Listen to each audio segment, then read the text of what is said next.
2 jajci sta manj od 4. 6 jajc pa je največ. To ti reporter Milan. Od krivice do resnice.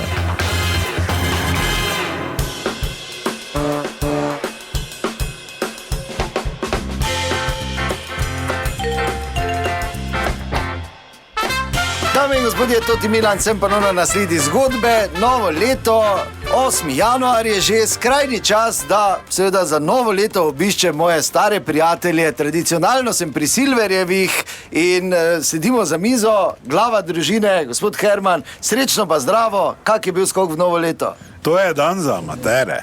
Mi praznike slavimo prej, tudi pijemo prej. Tu sem bil na sedežni, pa malo dremo, pa gledal Hrvate, ker naši so tako imeli lanski program. Ja, nekdo v naši familiji te mora to tradicijo vzdrževati, pa biti budna. Jaz sem do 2:30 bila budna. Ob 3 sem si še Alfija mrmrala, ker tak ni hotel z mano zaplesati. Pa kaj me budiš, razumeš, da bi plesal? Kaj si plesal? To je novo leto bilo. Kaj pol?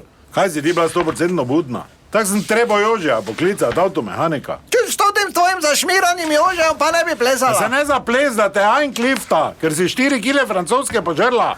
Ja te je grah tak napigno, da bi te mogel z vilcev naluknat. No, suhec. Pazi malo. Pa daj tam zlatla ono čokolado, kaj sem kupil za 70 € oziroma 3 čokolade dubajske. Tak nekih pametnih gostov čez praznike nismo imeli razen tvoje žlahte.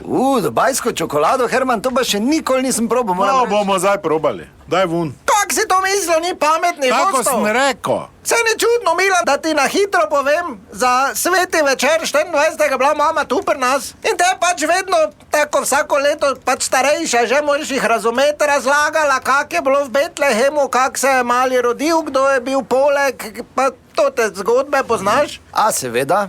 In poljo je Herman vprašal, kak ve, če je zraven bila, pa je rekla, da ne. In kako ona to ve, ker je rekla, da v knjigah piše, in je rekel, da takrat sploh še niti knjig niso imeli, niti let niso šteli in vprašanje, če je vse skup sploh res bilo in če se je sploh kdo rodil na tisti dan. Do 27. decembra se je mati jokala, 3-krat sem šla na obisk, da sem jo tolažila. Dobro, no pa kaj ima veze po čokolado? Kero, zdaj? Ono 3 čokolade, kaj so v škatli, arabske črke so gor. A ono, ja.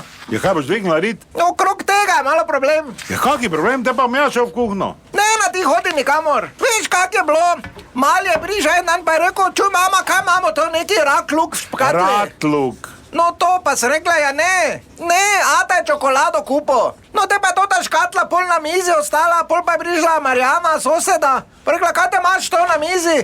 Sem rekla, dubajsko čokolado, rekla, sladkega ne smem jesti. Rekla, ja, škoda, jaz pa lahko, te sem pač rebro probala, ne. Pa veš, kak je rebra, da rebro, ne, te je samo en eko stav, eka pa ne smeš puščat, ne, sploh pred Dobro, novim daj letom. preostali 2 čokoladi. Ja, no pol pa je Felix prišel tudi še na obisk. Felix, oni ko ima sladkorno, oni pa tak ne smeje jesti sladkega, pa sem rekla, glej, jaz pa lahko. Te pa veš rebra, da rebro, ne. Te pa eko stav, Dobro, daj ono čokolado preostalo. Pol pa si me v bistvu ti življenje rešil, Herman, zato ker se mi je ob 2 po noči nekaj tak sladkega zaluštalo in sem bila hvaležna, da so to ti Arabci to poslali, ker drugače bi crknila verjetno. Pa kaj si ti normalna? Pa gled, tak sem vedela, kaj bo pomiri se, to je einfach, stopiš čokolado, daš to te rezance gor, preliješ pasto od pistacije, daš enkrat čokolado gor, vliješ model, pa daš zmrznit, pa to. Kaj se ti meniš, če špinačo skaš? Kaj se ti... Ite ven, vsi. Dobro, pardon, no. Vi srečo novo leto nazaj vzamem, marš ven. Dobro. Vsi ven. In pa kaj imam jaz zdaj s tem? Glej, maš, ven, ven. Dobro, to je bila še ena zgodba, raziskoval sem je tudi Milan od krivice do resnice. Kaj pa Gorenka z Ležniki? To ne velja, ne?